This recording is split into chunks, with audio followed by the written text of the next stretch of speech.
ఈరోజు మనం కేరళలోని కొల్లం జిల్లాలో ఉన్న ఓచిర పరబ్రహ్మ ఆలయానికి అయితే వచ్చేసాము. ఈ ఆలయం యొక్క చూద్దాం విశిష్టతలు ఎలా ఉన్నాయో, ఆలయం ఎలా ప్రసిద్ధిగాంచింది అని మనం తెలుసుకుందాము. ఇప్పుడు మీరు చూస్తున్నది ఈ ఆలయం ముఖద్వారం. ముఖద్వారం అన్నట్టు ఈ ఆలయం పేరే ఓచిర పరబ్రహ్మ ఆలయం.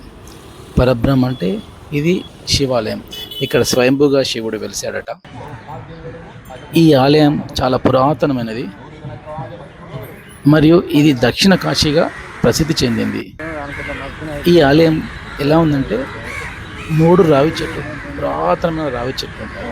ఆ రావి చెట్టు కిందనే శివుడు స్వయంభూగా వెలిసాడని ఇక ప్రసిద్ధిగాంచింది. అలా ఇది దాదాపు ఈ ఆలయ యొక్క ప్రాంగణం 36 ఎకరాలతో విస్తీర్ణంగా ఉంది. చెట్ల కిందనే పూజలు జరుగుతాయి. బహిరంగ దేవాలయంగా పిలువబడుతుంది. ఇక్కడ సాంప్రదాయ దేవాలయ నిర్మాణం లేదు. భక్తులు ప్రకృతికి, చెట్లకు ప్రార్థన చేస్తారు. ఈ దేవాలయానికి అందరు రావచ్చు. అంటే ఈ పుణ్యక్షేత్రానికి కుల, మత, జాతి భేదం లేకుండా ప్రతి ఒక్కరిని స్వాగతిస్తుంది. ఇక్కడ ఈ ఆలయం యొక్క విశిష్టత ఏమంటే ఇక్కడ దొరికే ప్రసాదం మాత్రం మట్టిది ప్రసాదం ఉంటుంది. మనకు ప్యూర్ స్వచ్ఛమైన మట్టిని వీళ్ళు ప్రసాదంగా ఇవ్వడం జరుగుతుంది.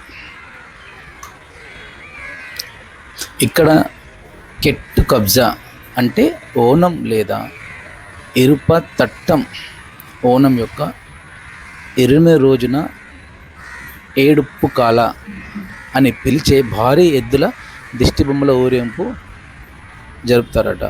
మరియు ప్రతి ఏటా జూన్ నెలలో ఇక్కడ ఒక ఉత్సవం జరుగుతుంది. అదే ఒక చారిత్రక యుద్ధానికి గుర్తుగా వృధ నీటిలో అనుకరణ పోరాటాలు నిర్వహిస్తారు.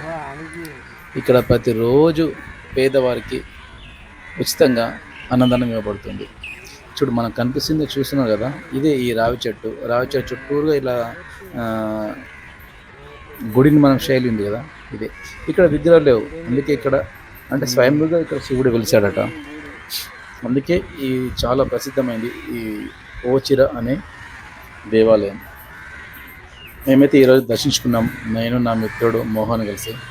వీలుంటే మీకు సమయం ఉంటే వెళ్ళండి. ఇది కేరళలో కొల్లం జిల్లాలో ఉంది ఓచిర అనే దేవాలయం, స్వయంభూ శివాలయం ఇది. ధన్యవాదాలు అందరికీ. ఓం నమః శివాయ.